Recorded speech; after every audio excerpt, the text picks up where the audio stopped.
Educational Foundation, Keith Sanders, and also U.S. Census Bureau Partnership Specialist, Molly McCarroll. Okay? So let's jump into this and get to use this neat clicker. So this is the Constitution in blurred form.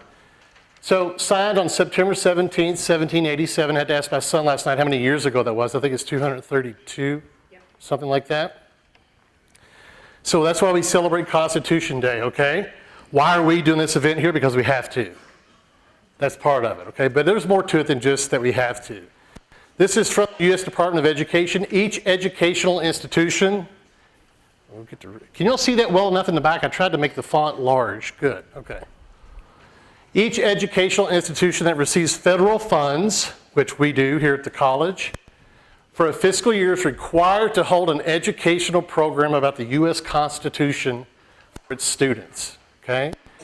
So what does the Census Bureau or the Census Survey have to do with the Constitution? Well, we're going to get into that right now, all right? So if you have your handy-dandy Constitution book, if you have this, get it out. Everybody, I think, received one. Anybody got one? For those of you that have it, get it out here real quick and turn to page 1. First page. Number 1. Now it's also up here and you can read it. I've bolded it. All right? But on page 1, Article 1, Section 2, and I'm going to read through this relatively quickly. I'm going to just jump down to, well, we'll do the first part here. Representatives and direct taxes, this is from 1787, right? Representatives and direct taxes shall be apportioned among the several states which may be included within this union according to their respective numbers, which shall be determined by adding to the whole number for free persons, including those bound to service for a term of years and excluding Indians not taxed, 3/5 of all other persons, which is an interesting thing that we're not going to get into too much today. And then it says the actual enumeration, and this is what's bolded right here. The enumeration is the counting of people. That's the census, right? The actual enumeration shall be made within 3 years after the first meeting of the Congress of the United States. That was within 1787 and 1790, okay? And within every subsequent term of 10 years, in such a manner as the law, as they shall by law direct. So the law determines how you do the census. But it's written into the Constitution, the number of representatives shall not exceed 1 for every 3,000, and this last part here might be one of the most important parts, okay? So throughout world history, there's been various censuses completed. Egypt did them, Middle East, various countries in the Middle East have done the census to count the number of people that live in their area so they know how much people could be taxed and how many people needed to be taxed, and also to determine the number of people they had available for military service, okay? What made the U.S. Census different is this last part, particularly this last part, but each state shall have at least one representative. What's that? That's democracy. Okay? That's what made this different than other census surveys. Okay, so moving forward, it's in the Constitution. All right? Now we're going to talk about two things today. I'm going to talk about two things. We're going to talk about the Census Survey and the Census Bureau. The Census Bureau now administers the Census Survey. Okay? What is the Census Survey? The U.S. Census counts each resident of the country. I pulled this off the Census Bureau website a couple days ago. The U.S. Census counts each resident of the country where they live on April 1st, of 2020. Every 10 years ending in 0. So it's the decennial census. The Constitution mandates the enumeration to determine how to apportion the House of Representatives among the states. Okay? Every state has 2 senators, and then the House of Representatives are determined on the population of the state. Well, how do we know how many people live in a state? The census. Okay? It's done every 10 years. And that's the years that it's been completed.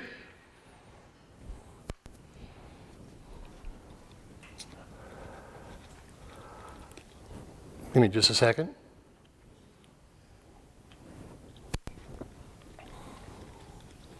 So let's walk through some of this. Very, very brief history of these things. All right? You're not going to be able to see this very well from the back, and that's okay. Here's Kentucky down here at the very bottom. And what you have here, the year that the census was completed,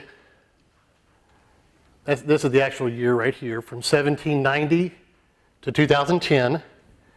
And these numbers represent the number of representatives by state. Okay? So Kentucky was brought in as part of the first census. Okay? And they had 2 representatives in 1790. It went up as high as 10, 13, 12. And you can see down here, we're at 6 now. And it's been pretty low since around 1930, 1940. Okay? In contrast, Pennsylvania has been as high as 36. These are the early states of the United States where most of the population was living. Right? But population demographics have changed. This is looking at a change in that apportionment, the change of representatives in the House of Representatives from 1930 to 2000. And you're not going to be able to see this entirely clearly. The blue states have gained representation, means their population increased more from 1930 to 2000 than the other states. And we know that the population in the country has been relocating from the north down to the south and also to the southwest. It's part of it. We also know that the natural growth of the population in the country has largely occurred in the southwest. Okay? So some historical points. I'm not going to go through the entire history of the Census Bureau and the Census Survey, but there's some points that are relevant to the Census Survey. Okay? So the first census was conducted under the auspices of the Secretary of State, and it was administered by U.S. Marshals. When I say administered, the marshals, which were the early law enforcement officials in this country, they went out to people's residential homes, and they documented who was living there and how many people were there and those kinds of things. 6 questions. Only 6 questions. It became apparent early on that they were going to have to do more work.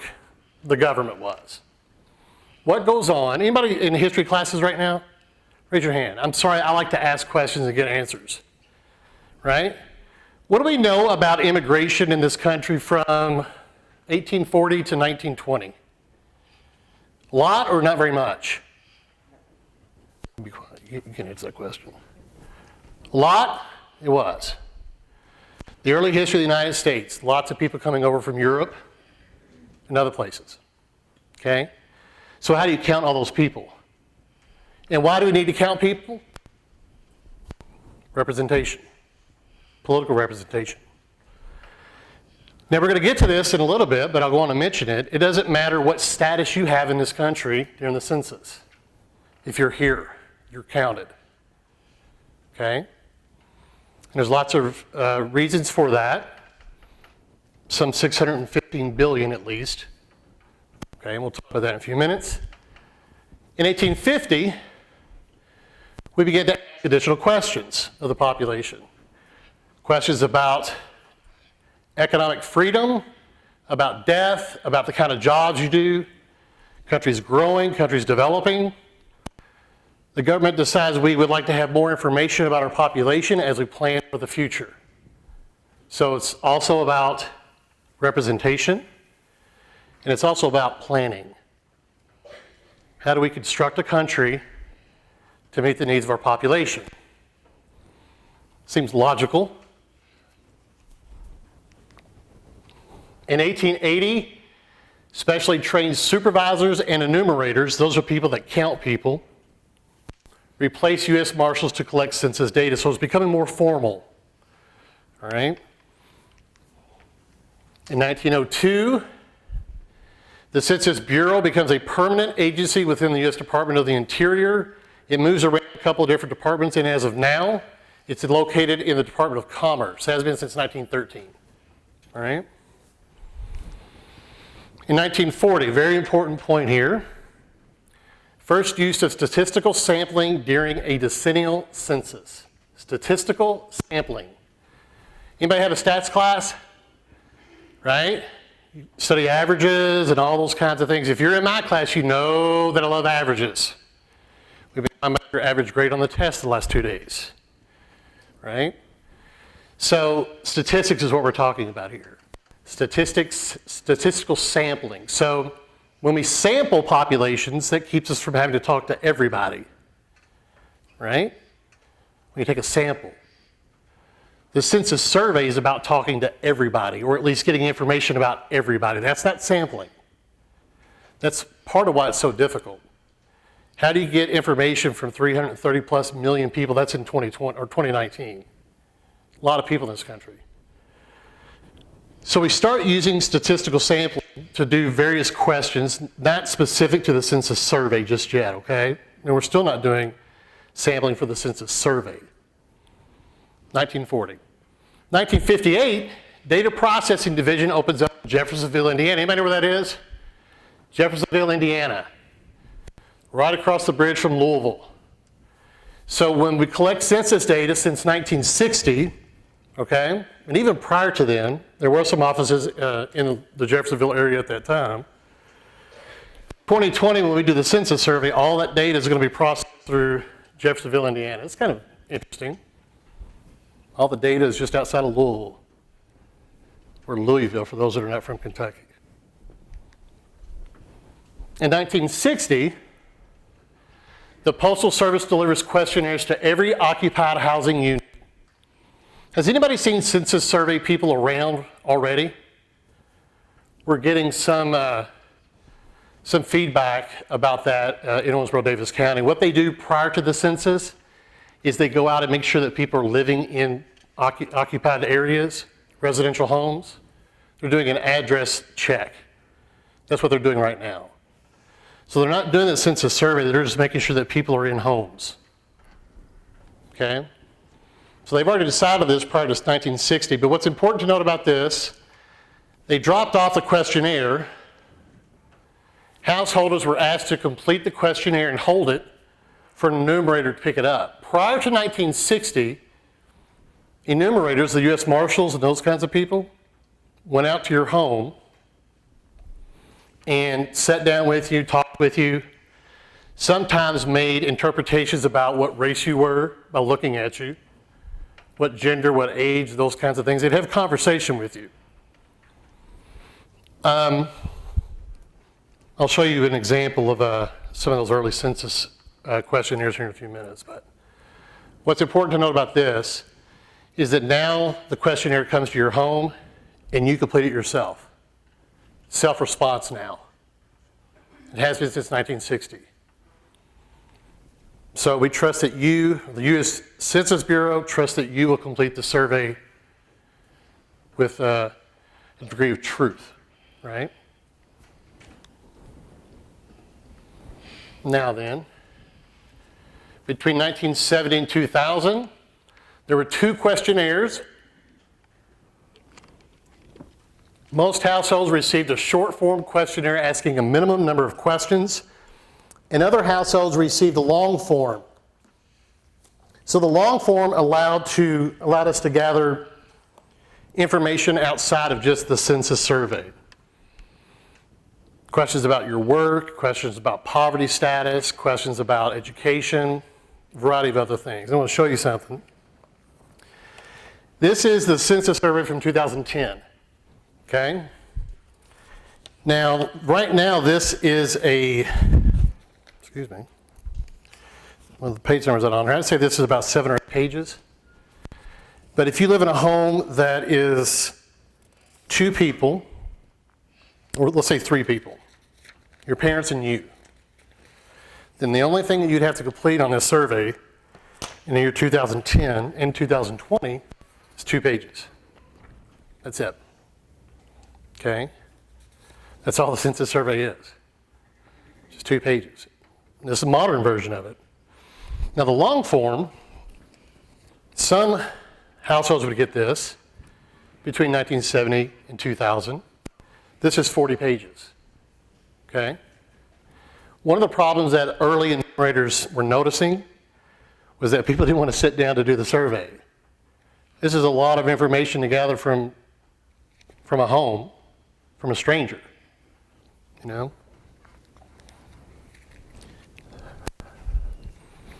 This is no longer in existence. You don't have to worry about getting this at home, the long form, because this has been morphed into a different survey that the Census Bureau now does.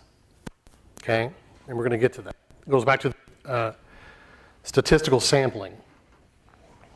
All right? Any questions just yet? I should have mentioned this. You're free to ask a question at any time. Just raise your hand. Okay? So in 2005, the annual American Community Survey replaces the long form. So I would just suggest to you that the American Community Survey is almost important in different ways, of course, than the Census Survey. That's where we get a lot of information about the population in this country between the 10-year cycle. Okay? And so the annual American Community Survey, basically, it's the long form with additional questions and additional information. But we don't talk to everybody in the population with the American Community Survey. That's where the statistical sampling comes into play. When you take your statistics class, you'll know what I'm talking about. So I showed you the 2010 census. It just had one questionnaire consisting of 10 questions. That's it. The big difference in 2020, first time in U.S. history, that you could complete the U.S. Census survey on your phone, online. You could call somebody and give them your information over the phone. First time in U.S. history. The technology has changed quite a bit since 1790. In 1790, marshals, when they went out to do the enumeration, they weren't given any materials. They just had to figure out a way to do it. No papers, no pencils, they just had to do it. And now, the Census Bureau just relies on you to do self-response to the census survey. Big difference. It's going to be interesting to see how this works out. Do you think that people are more likely to complete the survey? How many people think are more likely to complete? That's kind of what I think. But we'll see. We'll see. What's the purpose of the census? So we've established 2 things here. It's in the Constitution. Okay? And it's about fair representation and redistricting. All right? So based on the 2010 census, the last census that was done, now again, apportionment, the number of representatives by state, is every 10 years based on the census. Okay? And so in 2010, again, we have 6 in Kentucky. The states here in blue, these states increased by 4 seats and then 2 seats in Florida. These states gained 1 seat, and the gray remained the same. The green lost seats. Okay? Do you think that this is tied anyway to how we elect people president in the United States? Do you see that a little bit? So the Electoral College is based partly on this. Okay? And by the way, there's another presidential election in 2020. All right? Now then, representatives in the U.S. House in Kentucky, that's a little bit blurry. I apologize for that, but the transitions are fantastic. So in District 1 here out in Western Kentucky, our representative in District 1 is James Comer. Our representative, if you live in Owensboro-Daviess County, is Brett Guthrie. John Yarmouth is in the Louisville area. For District 3, District 4 is Thomas Massey. District 5 is Harold Rogers. And District 6, Andy Barr. Okay? Let me ask you a question. I'm hoping somebody can answer this. 12-year-old answered this last night. We had a dry run at home. Fantastic. Took only 2 hours. It won't take that long today. Look at the geographical area here in green, right? Look at this geographical area here, District 3, how small that is. Does James Comer have more power than John Yarmouth? He does not, because each person is the same level of power, right? Does this area have more population than this area? It's evenly, theoretically speaking, evenly distributed.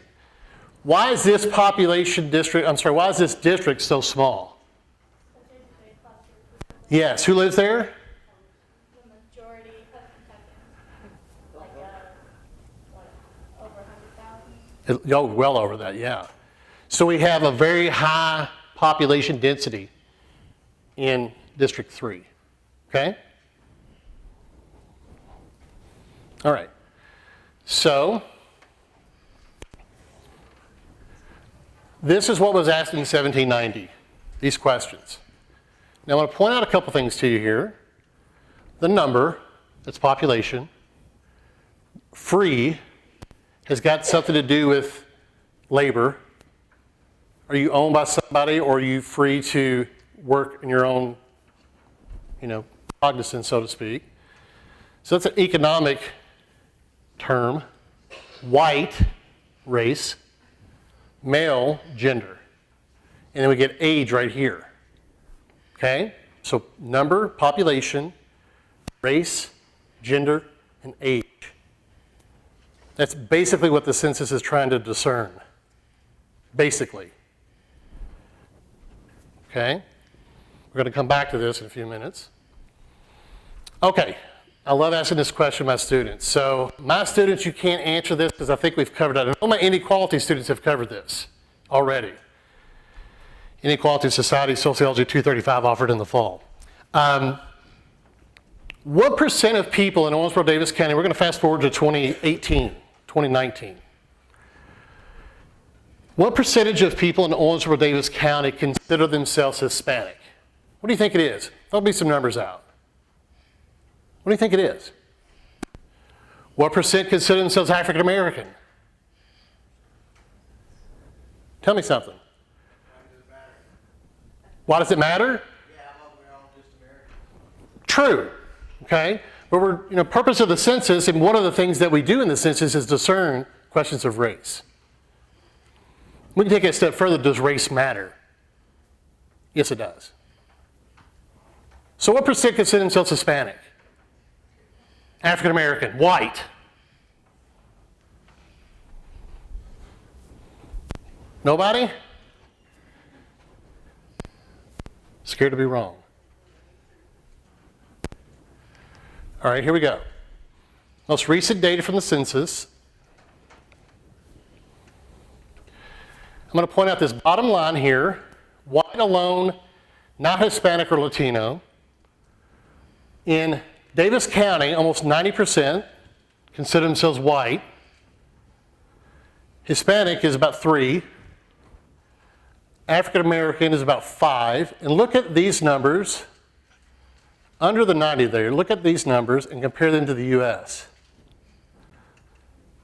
88% consider themselves white, not Hispanic in Davis County, and about 60% in the nation. Owensboro is not normal. Do you get the joke there? It's not average. Our racial composition in Owensboro-Daviess County is quite different than the U.S. average. Okay? So we talk about this in our classes. If you go to Louisville, if you go to Nashville, if you go to Evansville, if you go to a big city, you might notice that it's different, especially if you're white. It feels a little bit different. Because the racial composition, the culture is a little bit different than it is in Owensboro-Daviess County. Well, how can we make those assertions? Because the census data. This is census data. All right? All right, now let me show you something about race. We'll go on that a little bit further. So in 1790, these are the actual categories of race in the census survey. Okay? In 1790, we mentioned these. 1800, it looks like this, 1810. You fast forward here at 1820, 1830, on up to 1850, the names start to change a little bit. This means mixed, basically. Okay?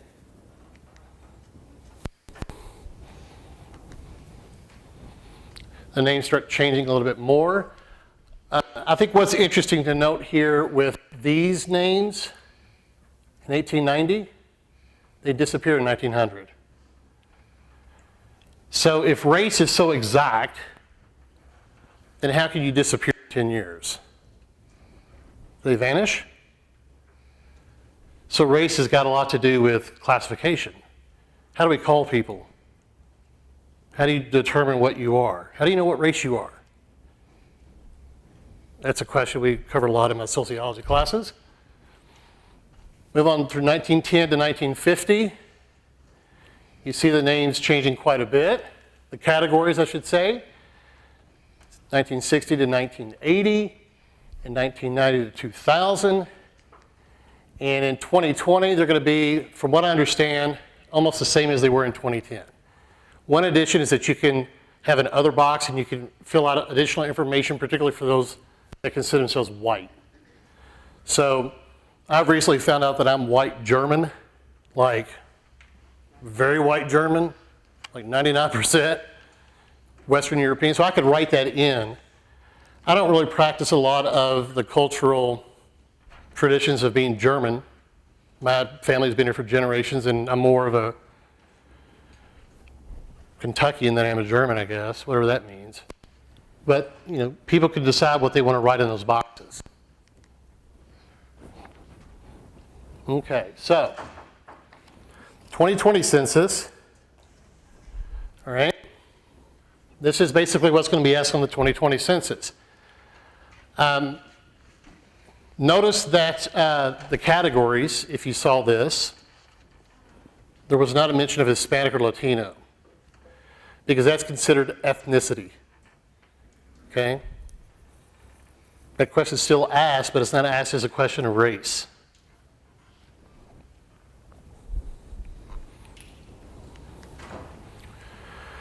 So I mentioned the American Community Survey is kind of an extension of the long form of the Census Survey. These are the kinds of things that the American Community Survey asks annually. And you can see how much more information now we gather through the American Community Survey that we don't gather through the Census Survey. Why is it necessary to gather information about the population? So we know with the census, it's about apportionment. It's about fair representation. Why is this information gathered? It's gathered for planning for government agencies. So the Census Bureau is the organization that does research on behalf of the federal government. Something I want to make sure that I say about the Census Survey, I was actually having a conversation with someone right before this began about the accuracy of the data.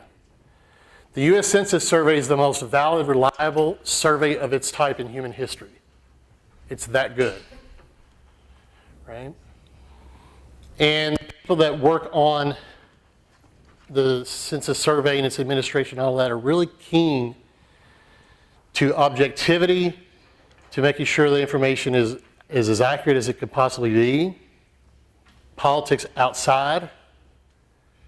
Now, you make political decisions with the data, but gathering the data and understanding the population in this country is an objective process through this. Yeah? So what if someone lies on the census?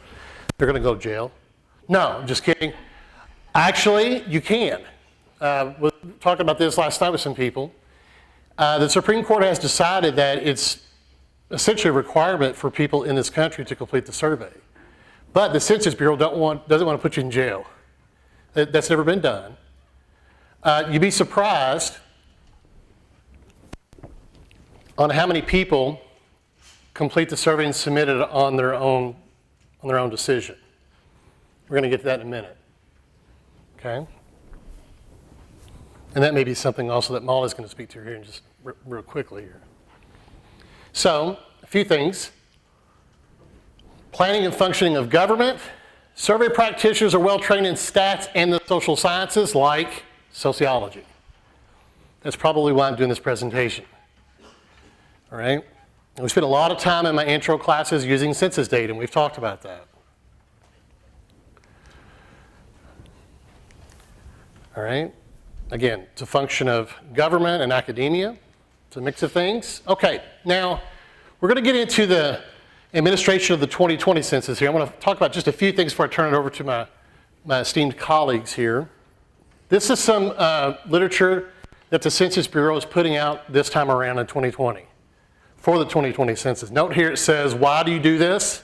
What you need to know about the census, that everybody counts. It's about fair representation. It's in the Constitution. It's also about redistricting. It's also about taking part in your civic duty. You know, you should do this if you live here. We all should. And I mentioned this a while ago, it also means $675 billion. Okay, so let's talk about that just for a second. This dollar amount here is based upon some research done by George Washington University that looked at states around the United States and how they receive dollars for various programs in their state based upon census data. So the federal government looks at census data for Kentucky and looks at race, age, gender, a variety of data, and also data that's found in the American Community Survey, and they distribute funds to the state of Kentucky based on the census data to the tune of about $16 billion. Okay? Now then, what do they give the money to? Now, don't expect that you're going to be able to see this very much in the back or even in the front for that matter, but I'll point out a couple things to you.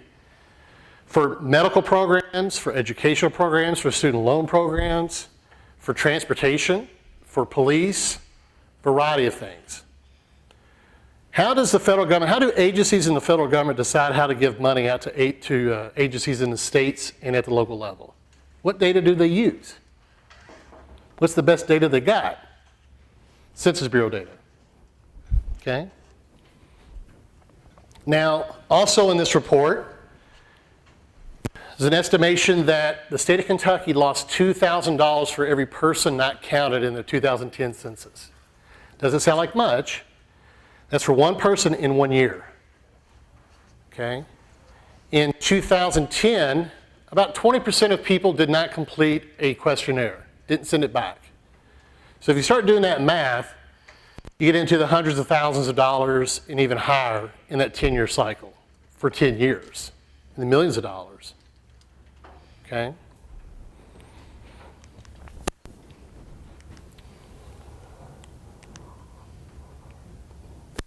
The Census Bureau is so nerdy that they do research about doing research. Okay? Let me say that again. They do research about doing the census survey.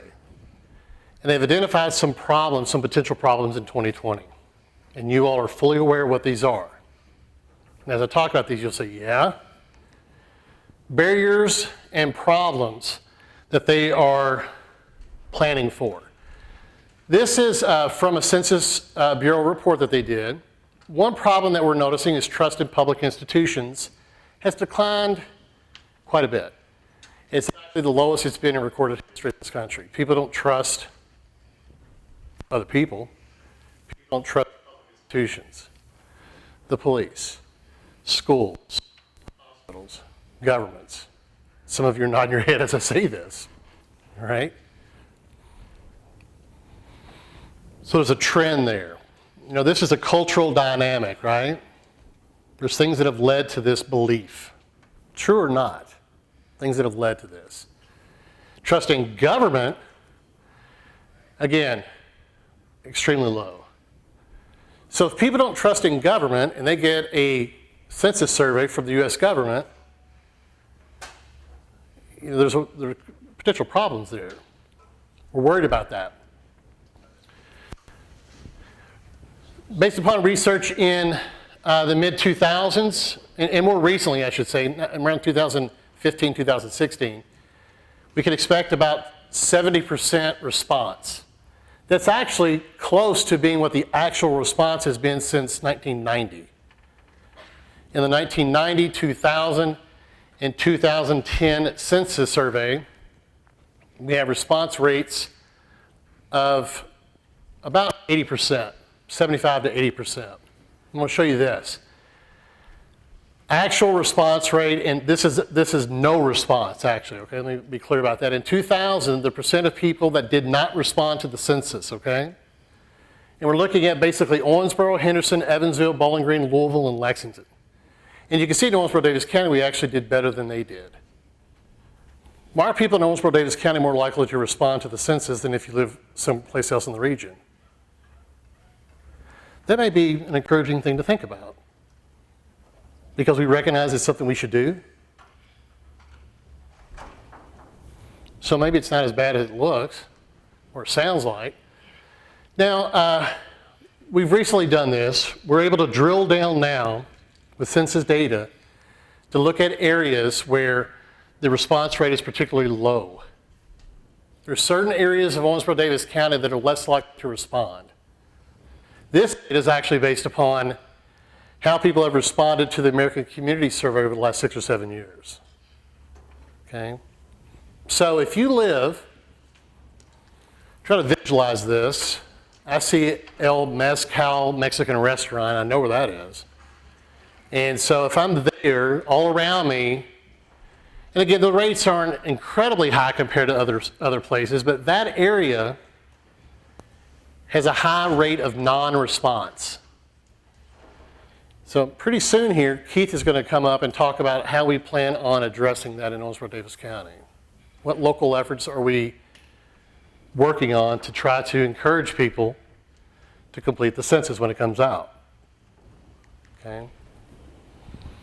Another area here out by Apollo High School. So Apollo looking south. You're going to visualize that. What kind of residential units are in that area? Houses? Apartments? There's a lot of apartments in that area. Okay? Well, why would that matter in terms of response? You can think about that. Okay, so now I'm going to turn it over to Mr. Keith Sanders. He's going to talk about some local efforts. Keith, I'm going to give you this microphone right here. If you want to turn me off up there, Laura.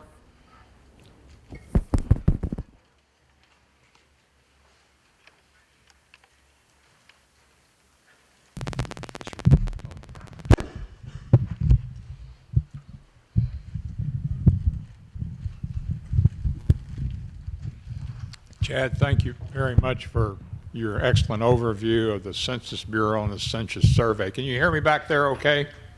A little louder? Does this come off? Yeah. Maybe for you. Oh, I got it. Okay, this, can you hear me now? Okay, very good. Well, thank you. I want to just say by introduction that I, with the Hager Educational Foundation. The Hager Educational Foundation is a private foundation that was created nearly 30 years ago by Larry Hager Jr. upon his retirement as the co-publisher of the Owensboro Messenger-Inquirer newspaper. The mission that Mr. Hager set out for our foundation was to help the community improve opportunities for economically disadvantaged children and families.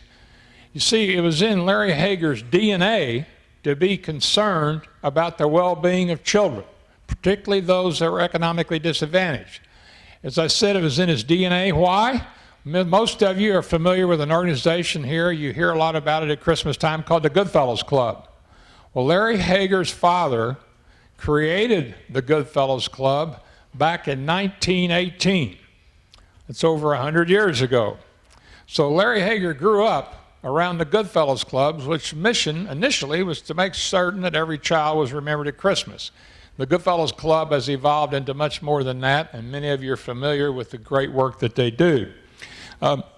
In July of 2018, I attended a board of directors meeting of the Kentucky Youth Advocates in Louisville, Kentucky. And it was at this meeting that I really got my eyes opened up about the importance of the U.S. Census. And I found out there, and Chad's made reference to this, that there's $675 billion, it's going to be more than that probably next year, that is distributed to states and communities throughout the country. And a primary basis for that distribution is the numbers that are reported in the census. So population counts affect all of us here at the local level. And so I've also learned that, for example, and Chad has made reference to this, Kentucky's drawn about $15 billion from 55 different federal programs. More specifically, we draw $2.7 billion in 10 programs alone. Now, many of you are familiar with these programs. Chad may have mentioned one or two of them, but because our foundation's focus is on economically disadvantaged children and families, let me share with you the names of those very quickly. Medicaid spending for children, SNAP program. Everybody know what the SNAP program is? Supplemental Nutrition Assistance Program, known as food stamps. Title I grants for public schools for compensatory education, special education grants, children's health insurance, the CHIP program, early Head Start, WIC, foster care services, child care assistance programs to assist working families. So all those things make a huge difference in the lives of our communities. Well, I guess the biggest takeaway for me that day I was in Louisville was not just learning about how much money comes into our community, but it was something more. I found out that according to the best demographers in the country, it is believed that 1 million children were not counted in the 2010 census. 1 million children. Furthermore, we know that federal expenditures for those programs, which I just referenced, were based on what? The numbers in the 2010 census. So when Chad talks about $2,000 per person lost, you start adding the numbers up, and it's believed Kentucky lost somewhere between $75 and $100 million over a 10-year period. Where I come from, that's real money. And those are services that would have been available to help families and children in our community. So one of the other things I learned at that meeting in July was that counties and communities were encouraged to establish complete count committees, that every county in the state should do this. And the purpose of those complete count committees was to engage the community, all sectors of the community, to ensure that we make every effort to be certain that every resident of Daviess County is counted. Well, we needed some legitimacy to organize a committee, so I shared this information with our County Judge Executive Al Mattingly and our Mayor Tom Watson. Both of those gentlemen were affirmative and enthused about the importance of doing this job. So Judge Al Mattingly in the fiscal court in December of 2018 passed a resolution authorizing the establishment of an ad hoc committee, and it tasked that ad hoc committee with doing just what I said, making sure that we got everybody counted in Daviess County. Well, they also needed a chairman for this committee, so I got that honor. I was named the chairperson for this committee. So one of the first things that I went about doing was looking at the various groups in the community that need to be involved in helping us create a community plan. So nearly every sector in our community is represented. We have a great committee. We've had 5 meetings to date, and we've averaged over 30 people at each one of those meetings. This is an ad hoc committee. There is no bar for admission. Anybody interested is welcome to come to our meetings. Our next meeting will be on Friday, the 15th of November at 8:30 at the Logston Center.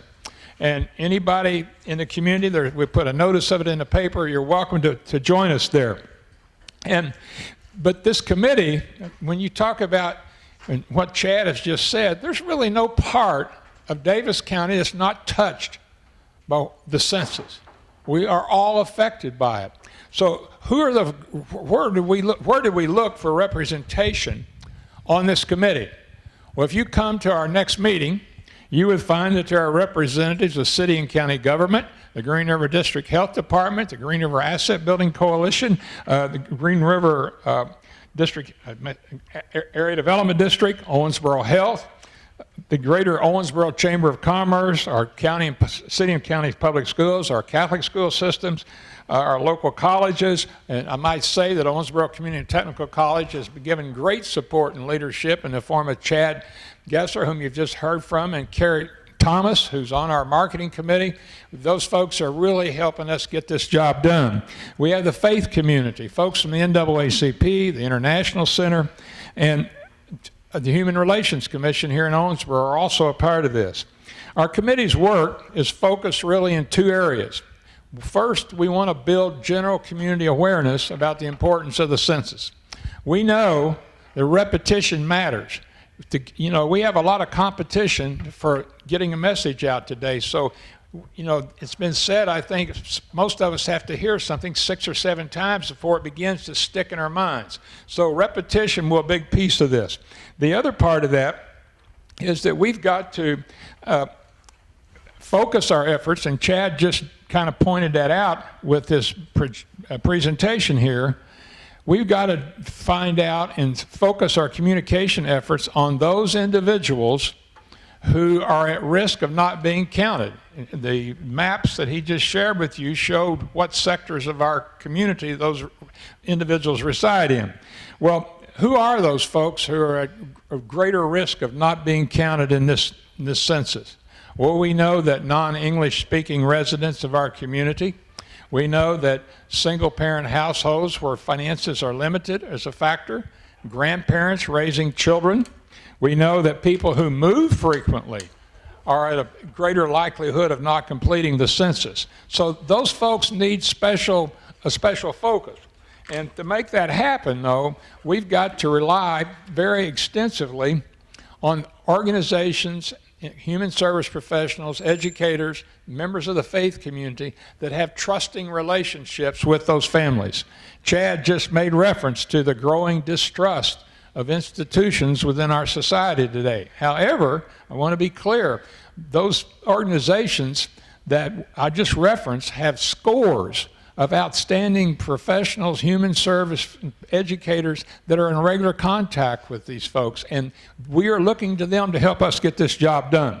We have a communication strategy. We have a website, and if you look, I think this brochure was available to you when you came in here today. There on that brochure, it gives a website, odccensus2020.org. I encourage you to go to that website to learn more about the census and how you can be involved in helping us get this job done. We're also taking advantage of social media and the marketing strategies that go with that, and Chad is leading us in that effort.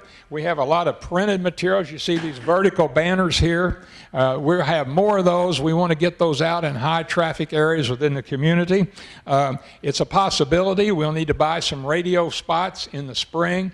That has proven to be, at least in our experiences at our foundation with the Junior Asset Building Coalition, people listen to the radio in the spring. And when we do make some small radio buys, more people come to the tax sites. So we'll probably, if we have enough money left over, may do some work in that area. We're also looking to get in-kind media. Electronic messaging boards are all over town today. The Chamber of Commerce is a major part of our planning committee and on our marketing committee. So we expect to get a good bit done there. Now, to make that happen, it takes a little bit of money. Not a lot, but a little bit. And I guess I could have looked to our foundation for all of it, but I had the good fortune to, at one of our planning committee meetings, Larry Condor, a city commissioner here in Owensboro, came up to me and said, Keith, he said, you really need to ask the city and the county, because we have a vested interest in this, to help you out with some of this. So we did that. They responded affirmatively, and their support financially, along with ours at the foundation, and some great work from Audubon Area Community Services, has given us, we think, an adequate resource base to get this job done. So we've had really great success to date. We've got a lot of work to do yet. We know that this is something that will not happen till April. So we got to keep the message in front of the community, and we think we're going to be able to do that. But we really appreciate your all's interest in helping this. And there's one other thing that you can do for us if your circumstances permit. The Census Bureau is in the process of hiring 600,000 people. between now and the end of next year or so, they're going to be needed. They're doing two things. Right now, as I understand it, they are out verifying addresses throughout the country. You know, in 10 years, people move. In 10 years, there's houses and residences that aren't there anymore. So that work is going on as we speak here today. In the spring, once the folks have had an opportunity to respond, either online or by telephone or by the questionnaire which they receive in the mail, and they do not respond, then there will be individuals going household to household, knocking on doors. We need people to do that work. These are part-time jobs. They're perfect for many retired people. They're excellent for college students who have some flexibility in this work if you do it on your own time.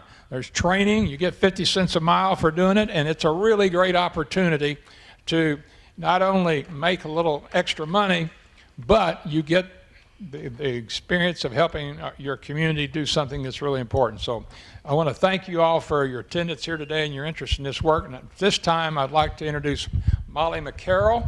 Molly has been a great asset to our work here in Owensboro-Daviess County. She's with the U.S. Census Bureau, and she is a major part of our work, and she's going to talk to you about some things from the perspective of the Bureau. So Molly? Thank you, Keith.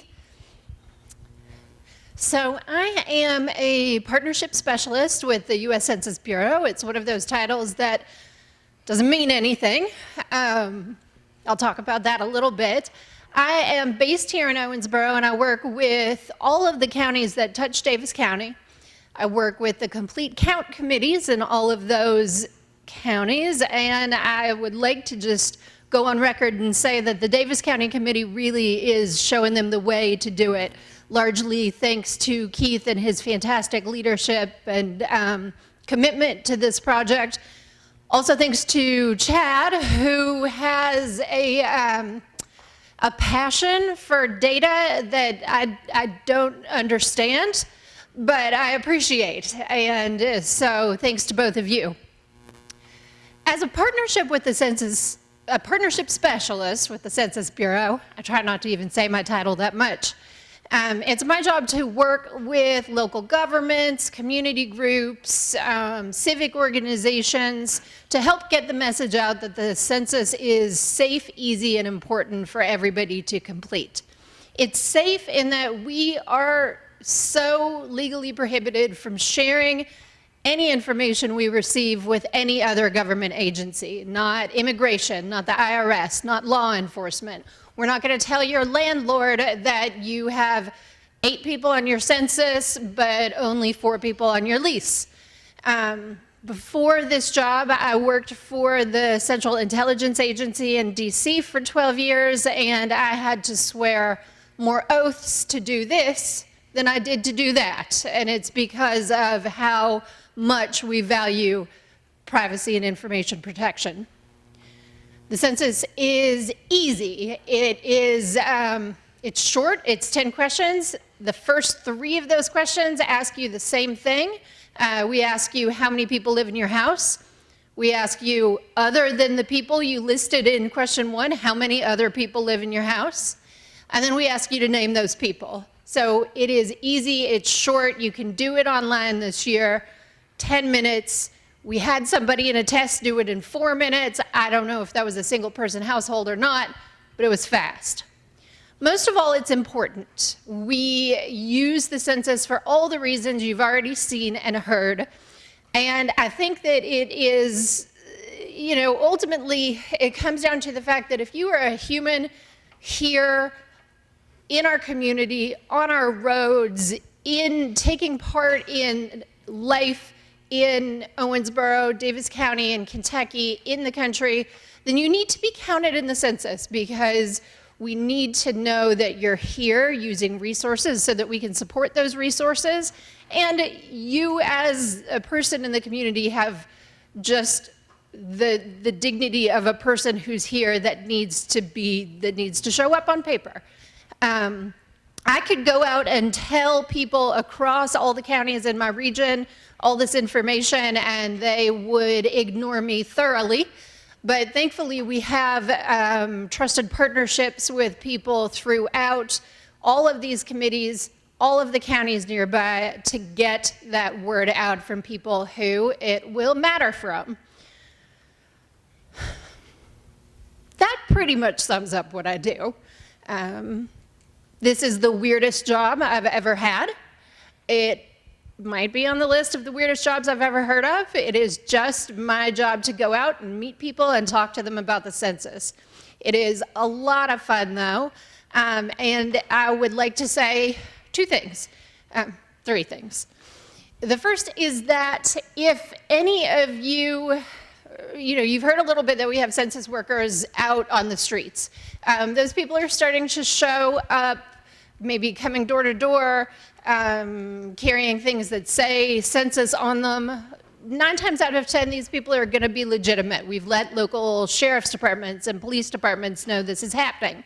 If you ever see one of those people, I don't care if they've got a badge, I don't care if they've got a bag, if they're doing something that's creepy or doesn't feel right to you, if they are walking around your house peeking in your windows and that seems wrong, tell somebody, because not only do law enforcement need to know, but the Census Bureau needs to know about any people who could be out there taking advantage of this operation for nefarious purposes.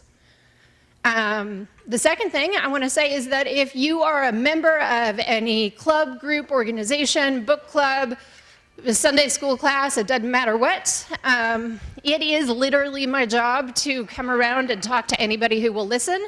If you want to hear about the census, I probably have time on my schedule to make that happen. Get in touch with Chad, let me know. And then third, I'd like to reiterate the point about hiring. We need so many people to work part-time for the census. It is a pretty cool job. It's going to pay $14 an hour. You tell the system how many hours you want to work, and it finds work for you to do during those times. I have never spoken to a group of appropriately aged people where some retiree didn't raise their hand and say, my retired spouse needs to get out of the house. Can they work for you? The answer is always yes. If you have parents, aunts, uncles, grandparents who you kind of feel like need to get out of the house, you can encourage them to apply. You can encourage your brothers and sisters that you would like to not see around so much. They can apply if they're over 18. I think that pretty much covers anything I would need to say. I'd like to thank OCTC for holding this event and for supporting the census and lending so many of their great people and resources to us. And is there anything else you need to do? All right. I think it's almost your lunchtime. You are going to be free to leave so soon. I was just looking at the clock, and it was 12:30, and we did a lot in an hour. I do want to recognize 2 people. Carl Working, that's his actual name, Working, is working out in the lobby. He's with the census, and so stop by and say hi to him or get some materials. He loves to be recognized, like we all do, right? And I also like to recognize Carrie Thomas. Are you here, Carrie? She's in the very back, of course. Thank you, Carrie. Please give Carrie a round of applause. She put this together. Thank you very much. And we all will be available for questions if you have any. That concludes our Constitution Day event. Thank you for coming.